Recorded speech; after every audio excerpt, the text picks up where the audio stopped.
28 जुलैला ऑपरेशन महादेव राबवलं जातं। यामध्ये पहलगामच्या हल्ल्यात सहभागी असणारे 3 दहशतवाद्यांचा खात्मा होतो। तिघांपैकी दोघांकडे एक वोटर आयडी कार्ड आणि बायोमेट्रिक डेटा सापडतो आणि या पुराव्यांचं कनेक्शन थेट लाहोर आणि गुजरानवालाशी जोडलं जातं। मग आता या पुराव्यांवरून पहलगामचा हल्ला थेट लाहोरमधून कंट्रोल करण्यात आलाय का? यामध्ये पाकच्या स्थानिकांचा सहभाग होता की जम्मू काश्मीरच्या?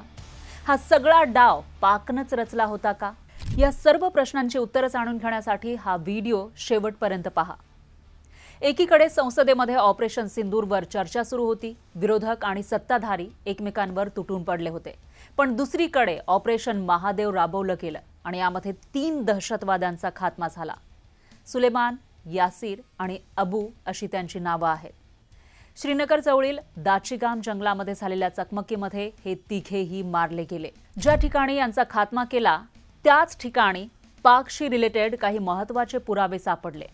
यामध्ये पाकमधील वोटर आयडी कार्ड सापडले, जे लाहोर आणि गुजरानवाला इथून इश्यू करण्यात आलं होतं।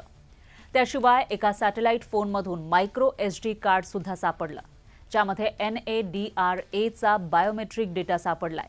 इतकंच नाही तर कराचीमध्ये बनवलेले चॉकलेट आणि खाण्यापिण्याच्या वस्तूही सापडल्या। त्यामुळे हे तिघेही पाकचे नागरिक असल्याचं सुरक्षा एजन्सीजनी स्पष्ट केलं। मात्र ते भारतात घुसले कसे? लष्कर-ए-तोयबाचं कनेक्शन कसं समोर आलं तेही पाहूयात। सुरक्षा एजन्सीजनी दिलेल्या माहितीनुसार या तिघांनीही 2022 मध्ये गुरेज सेक्टरमधून LOC पार केली आणि काश्मीर खोऱ्यामध्ये ते घुसले होते। त्याच वेळी त्यांचे रेडिओ सिग्नल इंटरसेप्ट करण्याचा प्रयत्न केला जात होता। मात्र हे तिघेही पहलगाम जवळील एका झोपडीत लपले होते।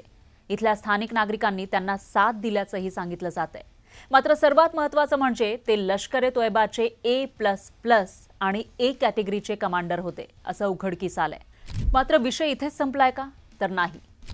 याचं कनेक्शन थेट लाहोरशी जोडलं जातंय आणि पहलगाम हल्ल्याचा मास्टरमाइंड सुद्धा इथंच असल्याचं सांगितलं जातंय। आता हा मास्टरमाइंड कोण तेही जाणून घेऊयात। लाहोरमधून कंट्रोल करणारा साजिद सैफुल्ला जट हा संपूर्ण हल्ल्याचा मास्टरमाइंड असल्याचं बोललं जातंय। त्याला सैफुल्ला कसूरी, अली, हबीबुल्ला अशा वेगवेगळ्या नावांनीही ओळखलं जातं। तो पाकमधील पंजाब प्रांतामध्ये राहणारा रहिवासी आहे, तर लष्कर-ए-तोयबाचा संस्थापक हाफिज सईदचा एकदम खास आणि विश्वासू माणूस आहे। त्यानं 2000 साली लष्कर-ए-तोयबा जॉईन केलं आणि तिथंच LETच्या कॅम्पसाठी ट्रेनिंगही घेतली। त्यामुळे हा सैफुल्ला पहलगाम हल्ल्याचा मास्टरमाइंड असल्याचं गुप्तचर यंत्रणांकडून सांगितलं जातंय। त्यामुळे पाकिस्तानची अतिरेक्यांना पाठिंबा देण्याची भूमिका पुन्हा एकदा जगासमोर आली आहे।